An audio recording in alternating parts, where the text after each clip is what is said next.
संयुक्त संघर्ष समिति ने निजीकरण का किया विरोध। चित्तौड़गढ़ बिजली विभाग से जुड़े संयुक्त श्रमिक संगठनों ने निजीकरण के विरोध में चित्तौड़गढ़ में जोरदार प्रदर्शन किया था।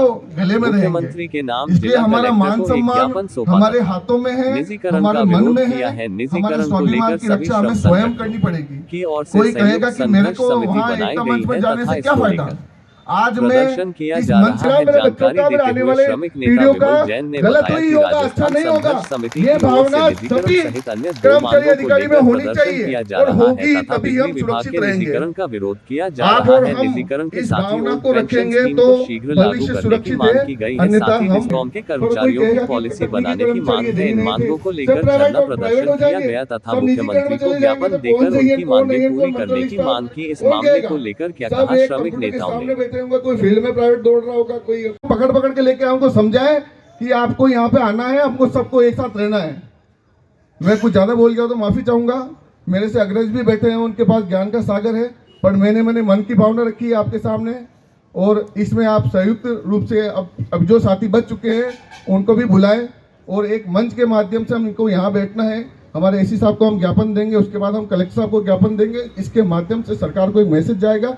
संपूर्ण राजस्थान में प्रत्येक जिले में आज ये गतिविधि चल रही है। माता की जय। सभी एक बार दोनों हाथ ऊपर उठा के भारत माता की जय, भारत माता की जय। निजीकरण बंद करो, निजीकरण बंद करो, ठेका प्रथा बंद करो, ठेका प्रथा बंद करो, ओपीएस लागू करो, ओपीएस लागू करो, निजीकरण बंद करो, निजीकरण बंद करो, ठेका प्रथा बंद करो, कर्मचारी एकता जिंदाबाद, कर्मचारी एकता जिंदाबाद, कर्मचारी एकता जिंदाबाद। भारत माता की जय, भारत माता की जय। आपका विमल चंद जैन, बिजली कर्मचारी संघ डिस्कॉम अजमेर के महामंत्री हूँ मैं। और ये जो धरना प्रदर्शन किया जा रहा है वो राजस्थान विद्युत संयुक्त संघर्ष समिति के आह्वान पर किया जा रहा है। और ये हम धरना प्रदर्शन इसलिए कर रहे हैं कि हमारे यहाँ पे निजीकरण, सारे निगमों में निजीकरण किया जा रहा है। अब सबसे पहले तो हमारा निवेदन ये है कि कानून ही इस चीज़ को अलाउ नहीं करता है। इसके लिए वो सेंट्रल रूल्स 1971 तो ये कहते हैं अगर आपने किसी को रख भी लिया तो आपको वही वेजेस देनी पड़ेगी।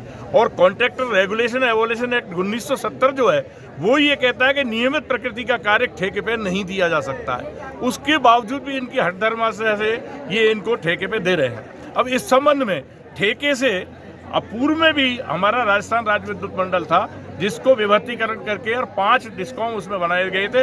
वो इसी कारण से बनाए गए थे कि उस समय ये कहा गया था कि ये घाटे में विद्युत मंडल बहुत ज़्यादा है। उसके बाद 5 निगम बनाने के बाद आज यदि आप मीडिया प्रभारियों से मैं आपसे निवेदन करूंगा कि आज आप स्थिति पता लगाइए, RSEB जिस समय थी उससे ज़्यादा घाटा आज कंपनियों का है।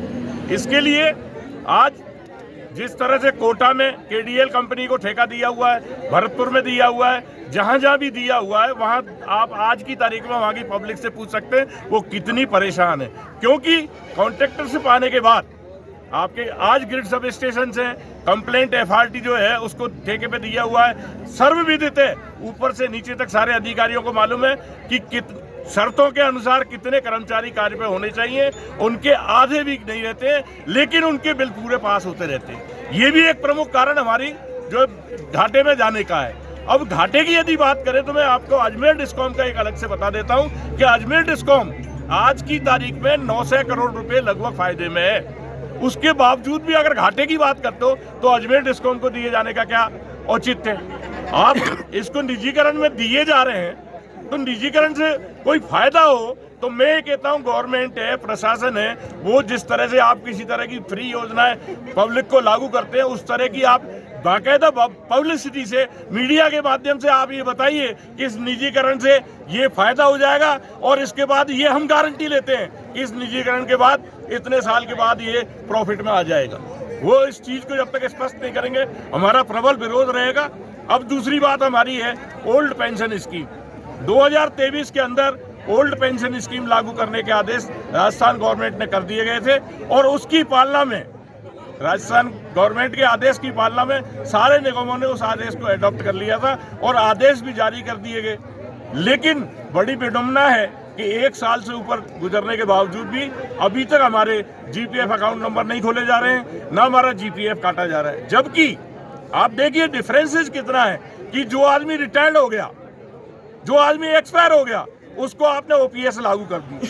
1/4/23 के बाद जो आदमी नियुक्त हो रहा है उसको आपने जीपीएफ लागू कर दी। लेकिन 2004 से लगा के 31/3/23 तक के कर्मचारियों का अभी तक आप अकाउंट नंबर नहीं खोल रहे हैं और उसका कोई यथोचित कारण नहीं बताया जा रहा है कि भाई हम जीपीएफ अकाउंट नंबर यूं नहीं खोल रहे। तो आपने जब इसको अडॉप्ट किया है तो इसको कम से कम आपको पालना करनी चाहिए।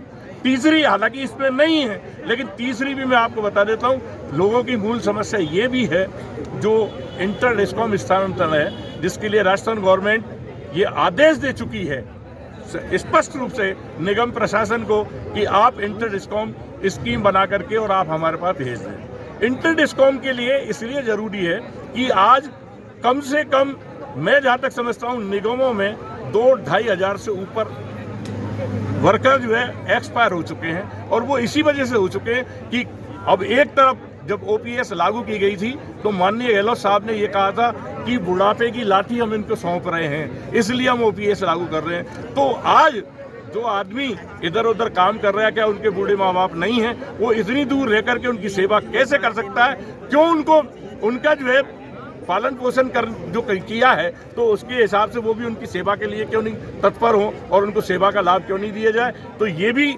मेरा व्यक्तिगत रूप से ये स्पष्ट निवेदन है कि इंटर डिस्कॉम पॉलिसी के आदेश शीघ्र से शीघ्र जारी किया जा रहा है।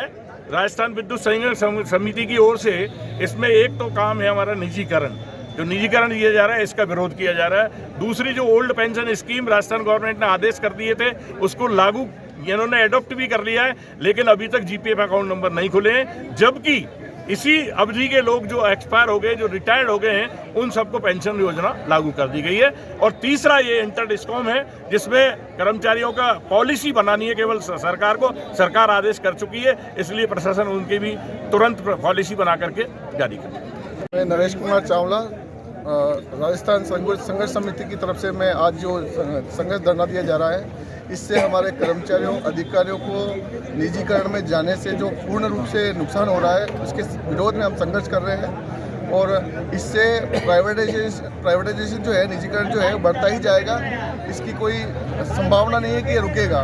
एक बार प्राइवेटाइजेशन हो गया तो स्टेप बाय स्टेप ये बढ़ता ही जाएगा और पूर्ण रूप से जो है आज बहुत सारे उपक्रम जो प्राइवेट हाथों में गए हैं वो पूर्ण रूप से निजीकरण हो चुके हैं। सरकार का उस पर पूर्ण कोई कंट्रोल नहीं रहा है, इसलिए हम इस निजीकरण का विरोध करते हैं। कानून के तहत वो इजाजत मांगने की बात कर रहे हैं, लेकिन ये भी उन्हें मालूम है कि वो किस तरह